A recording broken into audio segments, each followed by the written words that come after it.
The word is out and Uber has successfully tested a flying taxi. Or have they? Hey everyone, this is Kevin the Apptrepreneur, and let's, be fair. Let's talk about something that happened. Apparently, Uber has successfully tested a Boeing flying taxi.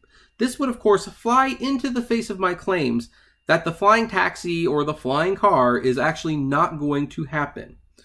But there's, of course, more to the story, and being the cynic that I am, I think we need to talk about this. So let's look at the story on UPI.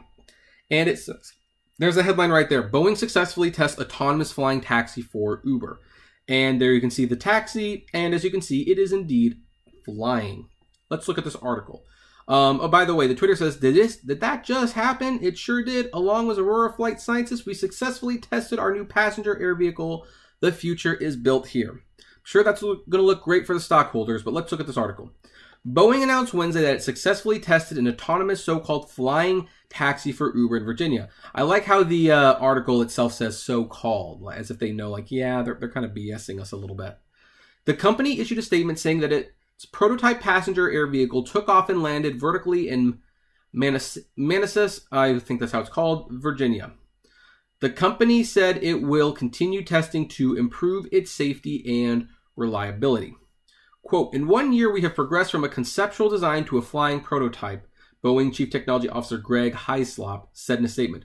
Boeing's expertise and innovation have been critical in developing aviation as the world's safest and most efficient form of transportation, and we will continue to lead with a safe, innovative, and responsible approach to new mobility solutions. I like how he puts responsible in there. That's almost like him saying, yeah, we acknowledge that we're working for Uber and they're not really responsible, but we'll be responsible. Trust me, we'll be responsible. That's how I see it anyway.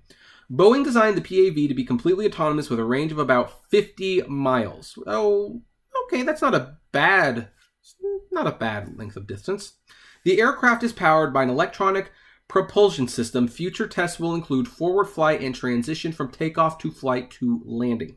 Quote, this is what revolution looks like, and it's because of autonomy, said John Langford, President and CEO of Aurora Flight Sciences, the Boeing subsidiary that helped design and develop the aircraft. Certifiable autonomy is going to make quiet, clean, and safe urban air mobility possible. Textron, a subsidiary of Bell Helicopter, is also partnering with Uber in developing a similar vehicle meant to fly people short distances in cities. Okay, so apparently this isn't exactly an Uber vehicle.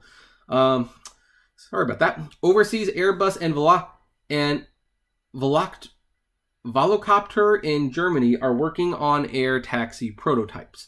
Quote, air taxi is the next wave for our industry, and it's very important for us to make sure we are among the disruptors to think about what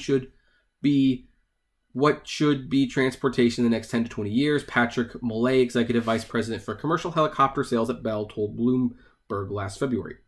Uber unveiled models of its flying taxis at its Uber Elevate Summit in Los Angeles last May as a way to cut down commute times and reduce pollution.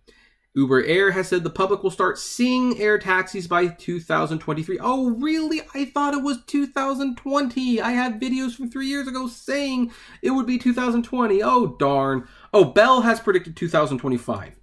Hey, 5 years. You know what? That's at least someone saying a little bit more than 3 years for once. Some experts believe it will take much longer for the Federal Aviation Mission to give the thumbs up in the industry. Oh, you think? That's going to be very hard to monitor all those little dots on the screen. So anyway, let's look at this vehicle, which I will grant them this much.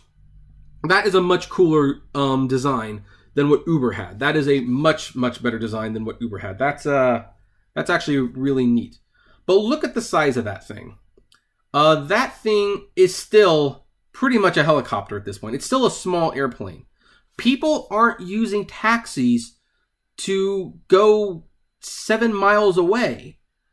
Or, I mean, not 7 miles, 7 hours away. They're using taxis to go 5 to 10 miles away, sometimes 23. The flying car does not make sense. It just does not.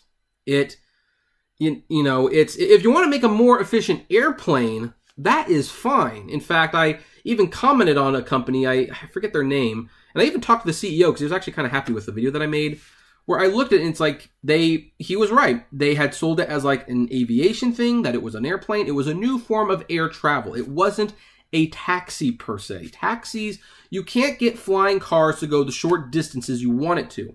Now, if I'm going to go from, say, Los Angeles to Sacramento, then yeah, I could see doing a flying vehicle like this.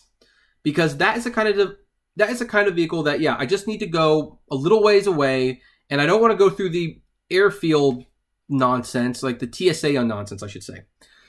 And how it takes so long. Like, yeah, I would rather pay someone $100, $120, whatever it is, to get me there in an hour and not have to worry too much. That I would be okay with. But this is not going to work for standard transportation. It just is not. So, and I'm going to stick with it, but who knows? Maybe you all have different opinions. What say you? Does this look cool to you? Do you think this is the future? I would love to know. So, comment below, like, favorite, share, subscribe. If you enjoy my videos, consider becoming a Patreon member. It's totally optional, of course, but even as little as $1 a month goes a long way to helping the channel run smoothly. And as always, flame responsibly. Have a good one. Oh yeah, you also get access to my exclusive blog if you're a Patreon member. This is like the 5th video I've recorded in an hour. I think I'm going to take a break.